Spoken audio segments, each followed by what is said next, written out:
Hey guys, in this video, I'm going to show you how you can delete your Facebook profile. So the first thing we need to do is head over to the Facebook application, and then down in the bottom right hand side, you'll see this option for menu.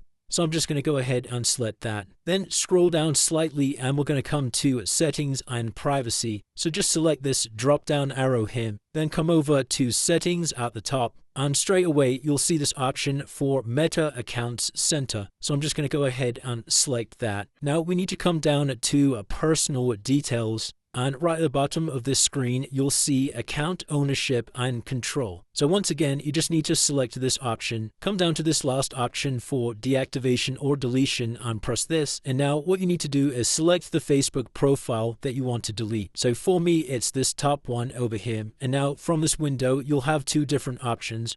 You can either choose to deactivate or delete your account. The differences between the two are basically if you deactivate your account, you'll still have access to the Facebook Messenger, but your profile will be deleted or just temporarily deleted. Whereas if you delete your account, then it's more of a permanent thing and you'll only have 30 days to recover the account. So if you want to permanently delete everything, then I'd recommend just selecting this bottom option here. Click on continue, and then this is just going to give you a little bit more information about some of the pages and stuff that will be deleted. So I'm just going to press continue. Just select an option here of why you want to delete the account.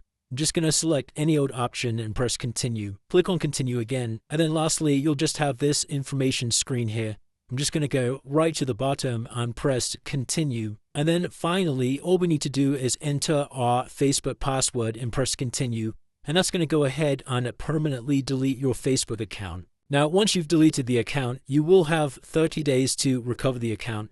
And then after those 30 days have passed, your account will be permanently deleted. And it's as simple as that, guys. If you did find this video useful, then please consider dropping a like and subscribing. Until next time.